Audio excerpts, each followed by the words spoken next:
it's all good, and I'm noticing things about my communication. Some of the videos I'm a little bit more humorous, some of them flow a lot better, some of them I talk for a lot longer without a break between what I'm talking about, which could be a blip in the video, or a blip in the video could be because I coughed or said the words really wrong. And I could just keep going, but I decided that I would stop and then say the word over so then I could come back later and edit it. So I've gone through and I've done a lot of editing and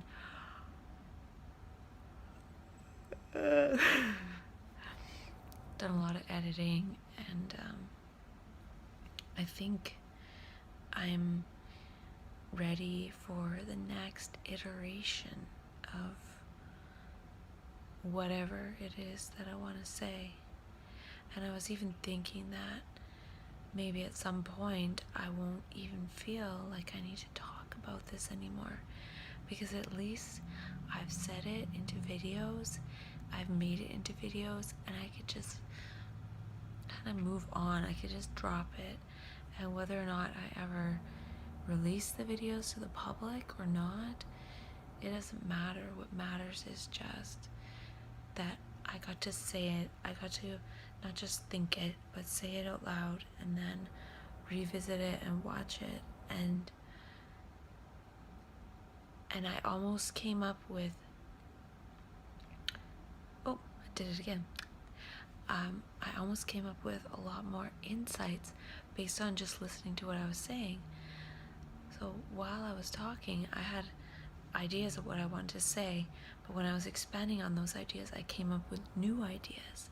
And then watching myself speak, I actually came up with ideas beyond some of the ideas that I said, or new ways to tie them together. So it was like the next integration, the next evolution. And it almost feels like now I've entered into this space where I'm just constantly learning from myself, from that other communication that comes through. And it almost feels like maybe I never need to read another book again. And some of the stuff that I speak about has a background in some of the stuff that I've read, and some of it doesn't. But it almost, some of it, the book stuff is actually confirmed by my experience. So then I refer to the book stuff because of that. Because basically, and that's another thing I say a lot, is basically, because I need more words for basically, but, and also I can say maybe, because maybe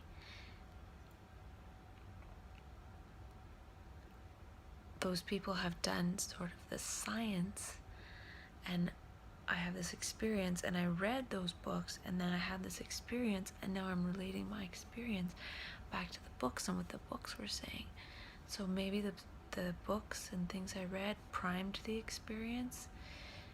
But it's just interesting after like doing all this reading and then having these experiences and being in retrospect being able to be like, wow, that really resonates with all the things I read.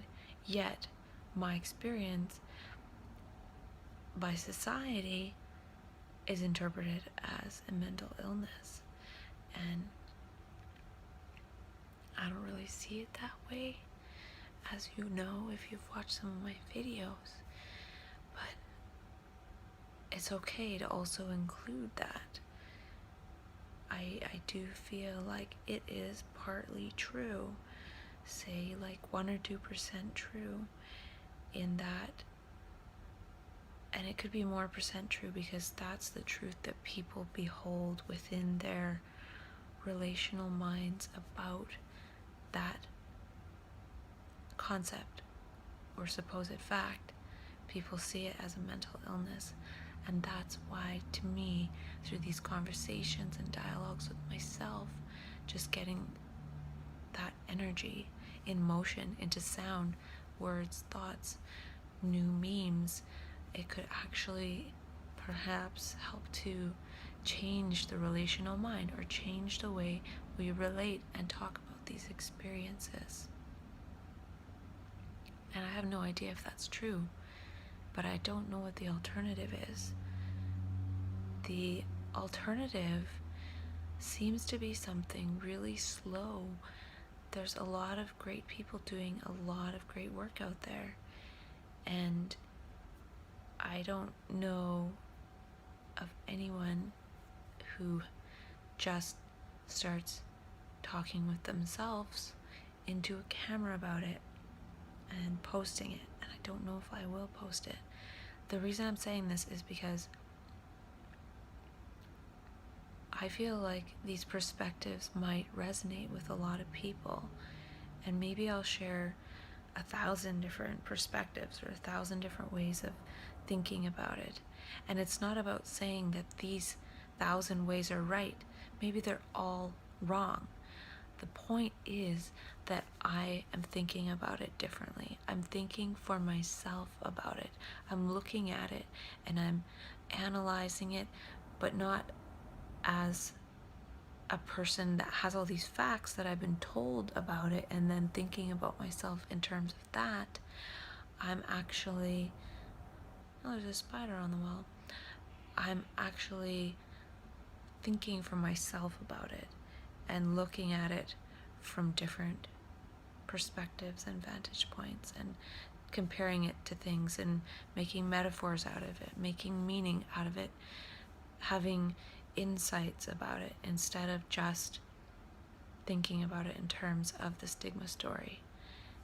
And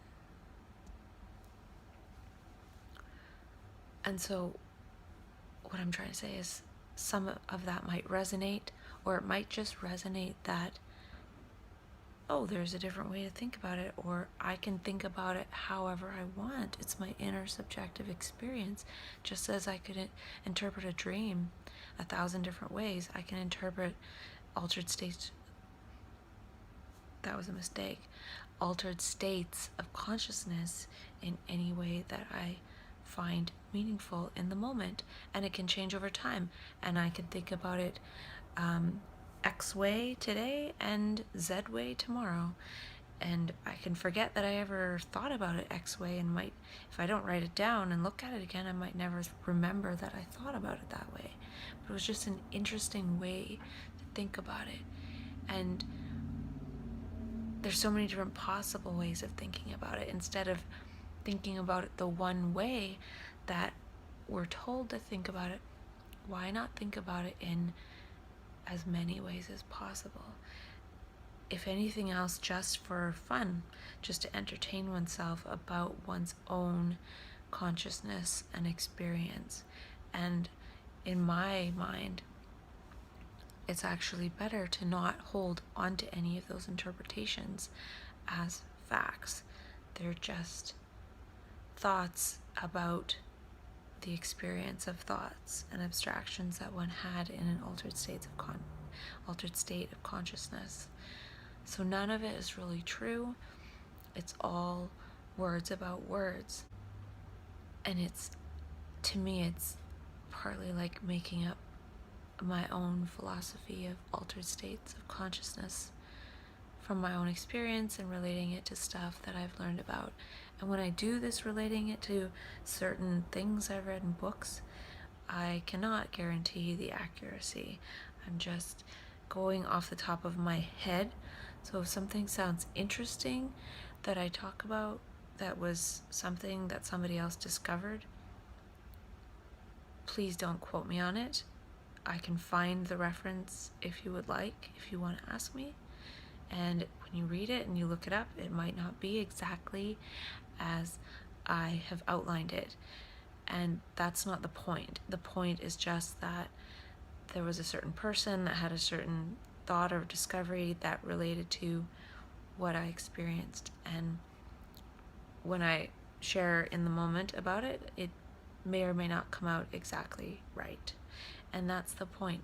This talking isn't about being perfectly correct about stuff. It's just about talking. It's just about having conversation, just like I might have conversation with a stranger on the street, not about facts. Facts are like going out and looking and then seeing that somebody else said it's okay to think this, it's a fact, and then putting it in my brain and memorizing it, so then when the time comes I can regurgitate it and sound smart, or be sure that I'm right, or win the conversation. And this isn't about that. This is about just having conversation. This is about making conversation. This is about making meaning. It's not about right and wrong. It's not about facts. We rely so much on professionals to give us the facts that we forget how to actually think for ourselves. And if we are just regurgitating facts or what we think are facts, we're actually not thinking at all. We're not using our brains. We're actually just robotic machines who have just memorized certain things, and those things come out when prompted as associations in a reflex. So our thoughts become reflexes, and in that way we're just programmed and conditioned robots. So by remembering so many facts and studying and memorizing them, we're actually making ourselves quite mechanical. And when you think about it, a person that specializes in something and becomes a professional becomes very full of all of that knowledge, so they can just be this quick reflex with that knowledge. And that's important in various fields for sure. But if we in our daily life just use professional facts or things we heard on the news in order to make conversation, we're actually just being a reflex of memories which we heard, which are secondhand, which means we're not actually coming up with anything ourselves. Zero. And we're actually trained to not come up with stuff ourselves just through our education by learning things and then putting our hand up to have the right answer. Well, to me, some of these altered states of consciousness that I've experienced, it's almost like there's so many more thoughts that come up and associations that are new, and the range and the depth and the breadth of the associations and thoughts it's huge. So I have all these new thoughts, and some of them seem right and some of them seem wrong, and some of them seem weird, and some of them are making associations to things in the past. What I've realized was this is almost like a state where the universe is brainstorming through us. There's the process of brainstorming where people just sit down and just say every idea without filtering. So it's almost like the universe turns us into a brainstorm. And through our daily existence in, say, a state of mania, everything we see has all these thoughts, perceptions, associations, and there's way more of them. There's 100 or 1,000 times more. And in that way, it's almost like we're brainstorming, and there's no filter, which is the filter that is what we've chosen to memorize and store in our memory banks and almost have it in there, taking up all the RAM or random access memory, so we can't randomly access any other source of thoughts or thinking that might be actually based on perceiving the environment around us. So in my thoughts, in the process of, say, mania, that filter turns off and the universe is actually brainstorming through us. So instead of us through our linear process going and picking and choosing what we're going to store in our brains, the universe says, hey, I'm going to show you all of this. And to go with that, it almost feels like the brain is trying to grow again. They talk about how at a certain point in child development, the brain goes through a pruning process. So certain neural pathways and neurons get pruned off, and a good chunk of neurons actually get pruned. And I'm wondering actually if sort of society, the way the society is actually designed, is what prunes the neurons. So the neurons get pruned to match society. Now, if we had a different society full of more degrees of freedom and possibilities of what is agreed to be allowable experiences and perceptions and states of consciousness, maybe those neurons wouldn't get pruned. And what I'm thinking too is that this mania process is like a second brain growth. It's an attempt to almost regrow those neurons through all these thoughts and associations and hyper energy. And then there's no discernment. It's almost like being an adult child, and we don't have that discernment. And we go back to the place where we're actually testing things in reality that are rules that we actually probably had the programming for, but that programming gets deleted, and then we're again testing reality and trying to find out how it works, figuring out how gravity works, figuring out so many different things just as a child would. And then I feel like that state only lasts so long, and then again there's a pruning process. So maybe the pruning happens in the whole process of a person being sort of recaptured and medicated back into society. Maybe if somebody wasn't recaptured, their brain would just keep growing. And I'm just making this up. I don't know if the brain is actually attempting to grow, but it just makes me feel like all this energy comes up through the brain and the body, all these thoughts and associations. And thoughts and associations actually, it's part of the whole neuroplasticity process. So it could be trying to create neuroplastic changes in the brain through this mania. And if there was neuroplastic changes in the brain, a person's behavior and perception would be altered. And if their behavior and perception is altered, they're actually going to act different in society and actually alter society just ever so slightly. I'm actually thinking that some of that brain growth is almost like trying to regrow that brain aspect parts that got pruned off in that childhood stage where the brain gets pruned. And maybe the brain is pruned to the consensus, but maybe there are other realities that can be created if the brain didn't get pruned in that way. So what I'm saying is this mania is like energy coming up to try and get us to see the world differently, to be in the world differently, to act in the world differently, to have those manic traits, to have the manic state and actually start to embody those traits. And I realize it's not just about embodying the manic traits, but it's about making them relational. So if I sit at home and I embody all my manic traits, but I never go out and say hi to somebody, it's not going to make it relational. So people would see a person that, say, had practiced their manic traits, and that person would have a different energy than people that maybe wouldn't have had that state change.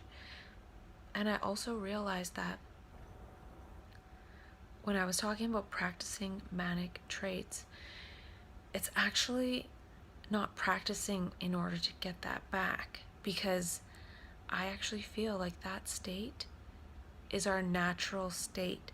It's our adult child state. I'm not sure if I said this before, but it's like if I was a child and then I never got conditioned through education, through family, and all of that, and I was still in that innocent, curious, in a state of wonder and awe about the world, and feeling like I'm superhuman because I'm a child and I don't realize that I'm not yet. If I would have never been conditioned, that trajectory that I would have gone on throughout my life is the manic state adult. So that's the unconditioned adult child version of me that exists alongside of me, within me.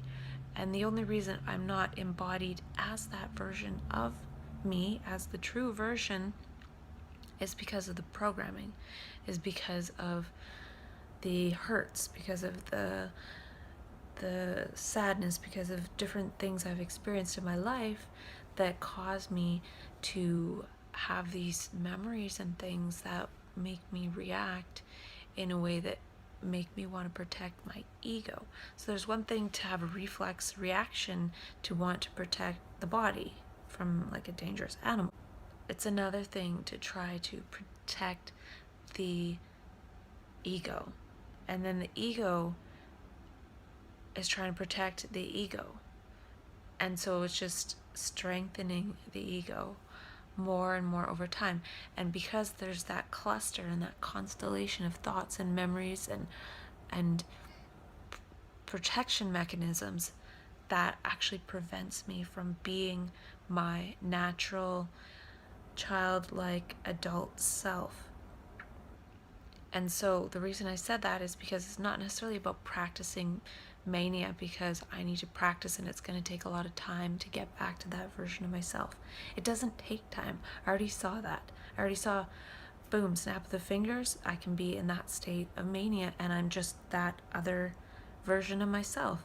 So why can't I just snap my fingers again and be there and not have to practice? The reason is because the ego. It's because I've practiced being that ego self.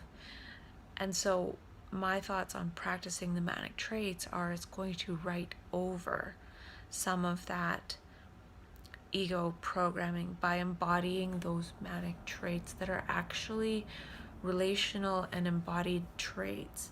So the ego is just thoughts in one's head, and the traits are actually action. A lot of them are perception, action. So in a moment where I can be kind, I'm kind. If I can be conscious of my posture and be up straight in a proper posture, so gravity has the least effect on my physical structure, and it's not going to start hunching me over time, which eventually that causes more and more problems. Like gravity is one of the biggest things that causes health trouble over time, and or not walking properly. So, or being creative is a natural part of being in the manic state. And that's another thing I realized, is that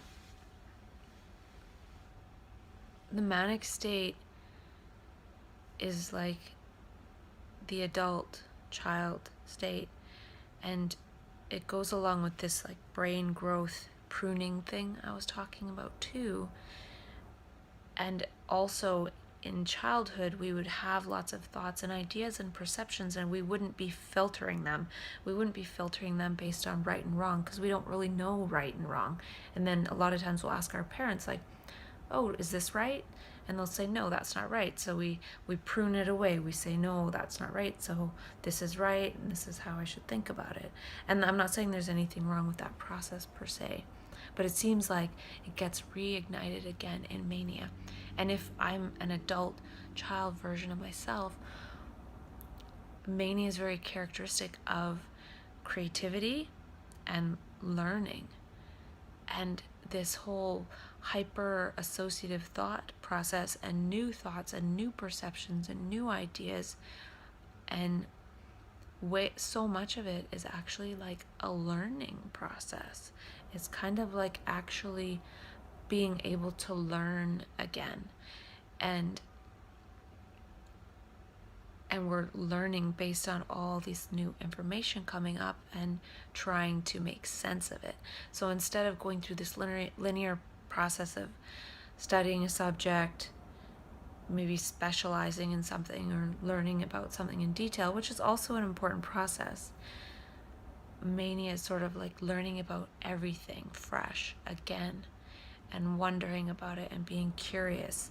And to me, this is actually important, because otherwise we're so stuck in the structures of thought that we think, that we know, that we think are the truth and are everything and all in our beliefs. And I think this energy of mania comes up and breaks that all apart. So there was stuff there about the learning. It's like definitely back to learning and creativity. The other thing was about the practicing. And again, some of the practicing is, it's not just writing over like the thought habit patterns, it's also writing over the patterns of the body. So to go around and actually smile at people, that is changing not just thoughts, it's changing like your face. Like, since I started smiling more, my teeth actually do show more. And when I smile, a lot of times my lip goes like this, whereas before when I smiled, it always went like this. So, what I'm saying is the structure of the face changes based on how we are and how we use our face. So going around smiling at people not only changes our face for like the better, but it also is relational. So someone may or may not smile back. Sometimes when I get a smile from a stranger, it's the best moment of my day. It's like it's a surprise. It's nice. And I generally smile at people and people smile back or say hi, and it's just nice. And so that's the relational aspect. So it's embodying it in one's physiology, in one's body, and also relating it. And also by embodying it, we are relating it, because people notice when you have yourself, together, and your energy, and you're together to the point where you're not thinking about yourself and your woes. You're actually there, present, and ready to share a smile or ready to share a hello. And that's a gift, that's giving. Or just being perceptive and not necessarily being stuck in one's head and noticing, oh, I could open the door for someone, and not hesitating, not thinking, oh, someone else might do it, just actually doing it without even thinking. And that's part of getting rid of some of the structures of thought, is just acting without thinking. Because there's a lot of action we can do that doesn't really require thought. If we're in a present moment situation, it doesn't generally require thought. And again, the practicing isn't to say like you need to practice in order to be that way. Somebody could get a whack on the head and be totally different tomorrow. So you don't necessarily have to practice. But the practicing, I feel, writes over not necessarily the thought habits in your head, which I think I already said, but it actually writes over the way that you use your body, the gestures, the way you move, the way you, everything. So it becomes embodied, and you become a different relational human being. And it's just a totally different way of being. So I feel like we can actually be more that way instantaneously. And even by practicing it, I don't even mean practicing it, it's more like noticing it. So just noticing it moment to moment, noticing the gesture that one is doing. Not necessarily thinking, okay, I'm practicing this, but by being conscious, being aware, and noticing, we'll notice that we naturally do it, versus if we're identified with our thinking process. And in that way, it's a moment-to-moment practice. It's not a practice in order to accumulate it. It's just each moment what is required, like see and act. And also, that way, if the ego structure does collapse again, all of those traits that one experiences as oneself in mania will already be in the muscle memory. It will already be in the gestures. So when that extra energy comes in, I'm thinking a person might not even really notice, because it's not like this extra energy coming through and it has nowhere to go. It can't be expressed. It can't be expressed through the body, through gesture. It can't be expressed through conversation. It can't be expressed through writing or sharing in some way. I feel like the more one embodies that sharing that they want to be, the less one will really notice that extra energy. It'll be like designed into one's life already. And I feel like that state, our natural state, is available to us right now.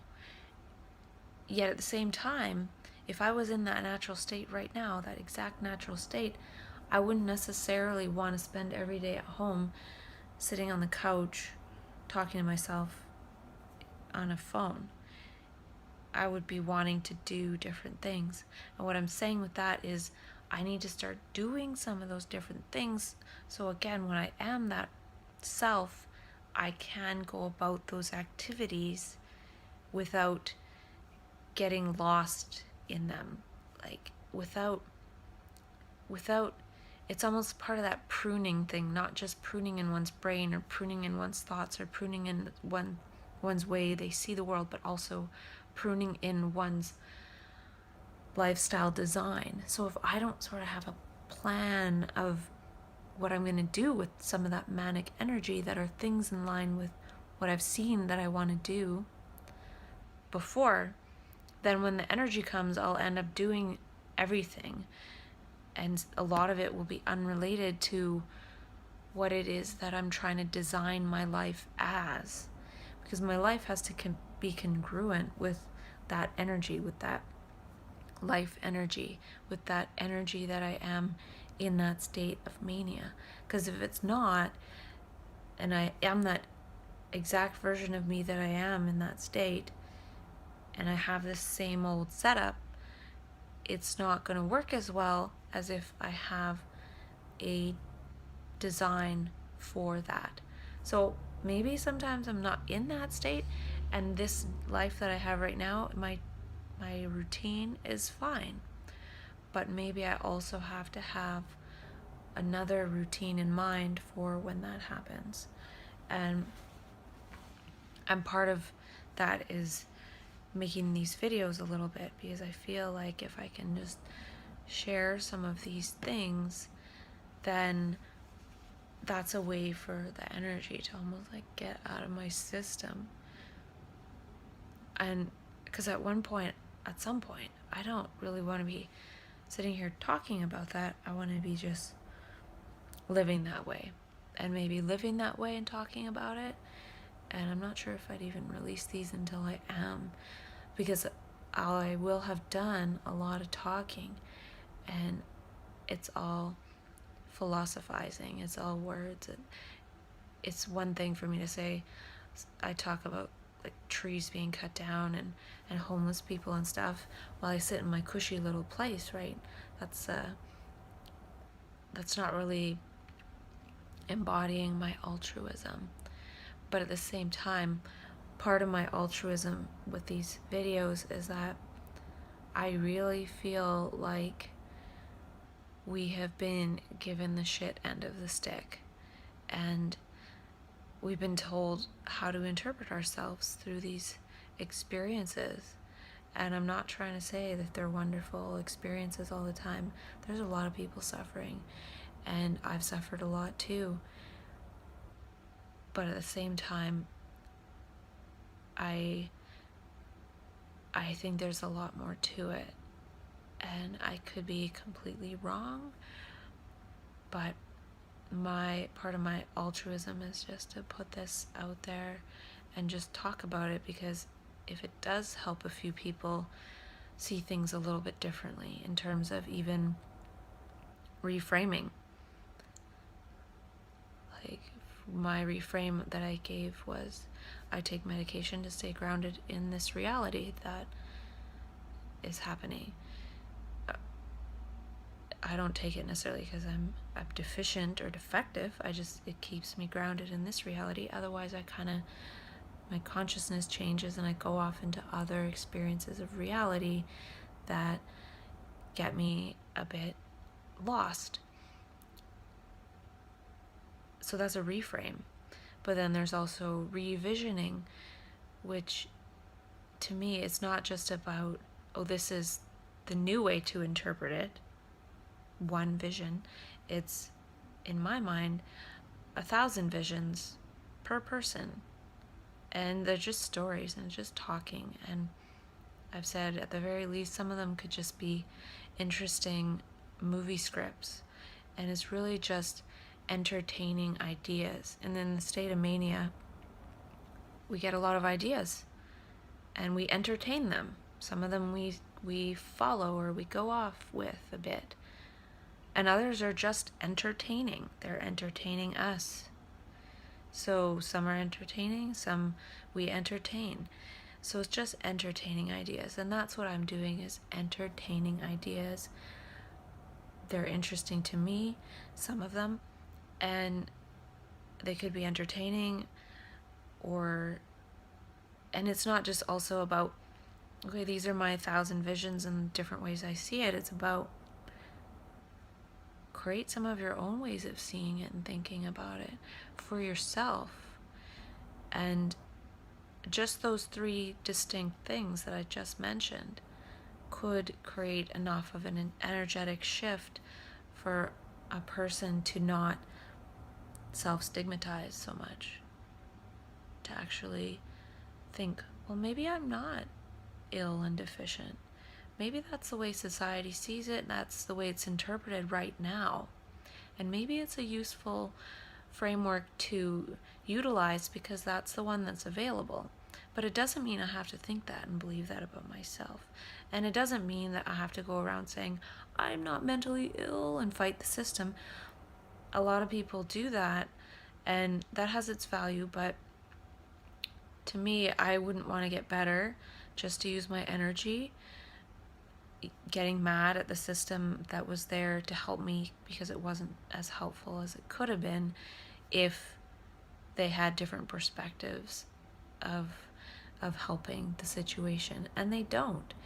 And that's why I would like to speak about a million perspectives, because maybe that will help shift people to see that maybe there are different ways of thinking about it, and ways that we'd rather think about it than the illness thing. And it's not that there's no bad stuff. I'm not saying that. There is. But there's also a lot of stuff out there focusing on the bad stuff of it. So they're doing a great job of that. And a lot of it has a lot of positive stuff mixed in with the bad stuff. And it's helpful. But I personally would like to focus on all those things that I just said about revisioning, reframing, and whatever the other one was. And also talking about some of the good things that happen, the spiritual aspects, or the traits that we experience in those states. And that's the next level of it, besides the self-stigma, like lessening the self-stigma by thinking of it differently. And not just that, but starting to think for oneself, so actually feeling empowered to think, versus just thinking about how we're told to interpret it and then reacting to life based on how people treat us, based on how we're told to interpret it, which we don't even have to believe that and think that about ourselves in the first place. It's nice, even if it's helpful to have a diagnosis and have the medical paradigm. You know, the medical part can be 2% of life, and then adding in 98% wellness and revisioning and reframing. And not only that, but thinking about the actual process of mania and psychosis and whatever, altered states of consciousness. I don't want to use the medical terms as much going forward, because this isn't even about those medical terms. Like, I only use them because I was diagnosed, but really I don't really believe those so much. So I might believe those 1% as it pertains to the practical matters, but the rest of it I don't really believe. And I don't even believe all the things that I've said necessarily. I just am talking about them. I'm not going to believe every single thing that I say, and I don't have to only say things that I believe wholeheartedly. Like, that is, like, why do we have to believe anything? Even the things that we believe that we believe. But anyways, so the next level, and again, wanting to think more about the positive aspects, is again the traits and states of mania and what that could mean and how it could be used as transformation into one's best self, which I believe a person's best self is actually for part of the design of all of humanity. So how can we best be in service of humanity in a way? So this is a bit of service to humanity from me, because I feel like by putting this on video, I can just maybe decide to never talk about it again and just get on with actually acting physically. But this way, I can have more conversation with more people. So the positive things, the traits, the states, but again, being one's best self. And being one's best self to me is actually part of finding one's altruism or designing one's altruism. And I feel like a lot of people in mania connect with giving and sharing and serving and altruism and meaning and trying to really find that or connect with that. And I feel like it's almost like a dis-ease of meaning. So we become hyper meaningful and ascribing extra meaning to everything in those states. But it's like we're trying to put meaning on something to make life more meaningful. And really, to me, it's about stepping into embodying that altruism that we want to share as our best selves. I feel the state of mania is sort of like it's going from egocentricity and worrying about oneself to world centricity. And so I feel that's the transformation. Again, when the ego collapses, which is just the thought structure and conditioning, we become that childlike adult version of ourselves,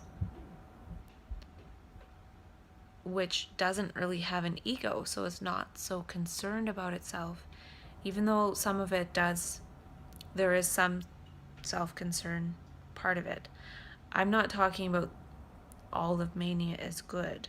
I'm not saying that. I'm talking about some of the positive aspects of mania. There are some really negative aspects, for sure. But I'm wanting to key in onto the positive ones, because those ones are generally missed, because a person, when they are eventually treated, are usually treated because of the negative aspects of mania, or maybe it's turned into a depression or a psychosis or something. If with me, it's psychosis. So by the time I'm treated and sort of dulled out again, maybe the mania was a while ago, and so it's sort of lost in the mix. And I'm not talking about mania is so good, so I want to go back into the state of mania with all the good, bad, and everything in between. I'm saying I want to look at the positive stuff that I experienced as myself in those states and use that as part of some kind of information to transform my daily life. So if I really liked a certain aspect of being altruistic or generous, maybe I can incorporate that in my daily life when I'm not in the state of mania. And I feel like that will create that as an embodied and relational part of our being. And I think that some of those positive traits in mania are trying to spring up through somebody when they go into that state. And now by being that way in daily life, like picking some of those, then it's actually embodied, and maybe when the energy comes, it's not going to be so disruptive, because a lot of the things that it sort of created a person to be, like very abruptly, they're already that way because they've been that way in daily life. They've been utilizing that to inform their daily life. Now, when a person gets treated and everything is focused on getting rid of symptoms and not letting those things return, no mania return, no depression return, those elements that could actually be useful, those are lost. And I think that's a shame. And I feel too that if I was to connect with my altruism and what it is that I want to give, and I start giving it, that's also going to reduce my self-stigmatization, because I know I'm being a good person. So even though I was given a diagnosis of some kind, I'm still able to extend myself and help somebody else. I don't have to put myself into the place of complete victim. And that's empowering to not take that stance as much as I can.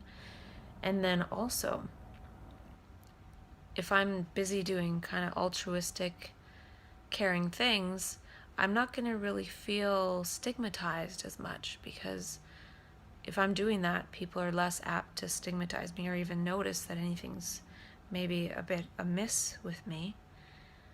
Or if I'm doing all those things and then I do have some kind of blip and I have a bit of a distress and things are not going so well for a little while, well, I've made friends through my kind acts and my altruism who are going to be more forgiving and who are going to be there for me, versus, connecting out of fear and stuff like that. And there was actually a quote in a study, and I've mentioned this before, that it says that the system going forward needs to be redesigned to actually have helping others as part of the system of care, if you want to call it that, which just means they're saying, like, a person has a crisis and they're like down and out, get them to help others right away. Because in the Happy Movie documentary, it talks about one of the fastest ways to feel happier and better about yourself and good is to do something for someone else less fortunate. And there's always somebody less fortunate. And that's, again, what I'm talking about with me just talking here. I'm not out doing as much for the less fortunate, like, say, the homeless people and stuff, which I do want to do, and I hope that you will join me. I have several initiatives in mind, and I haven't really talked about them. I will at some point.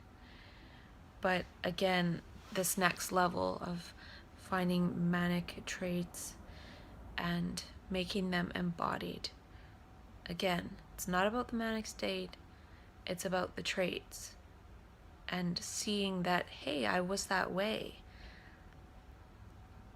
We get brainwashed into this whole mental illness story that we forget, in the case of somebody that goes through a mania, that, hey, I experienced myself as a pretty good version of myself, and certain traits I had and experienced of myself I never knew I had, like I never knew. And then all the treatment happens and they disappear, but I feel they're still there. And also I feel like maybe by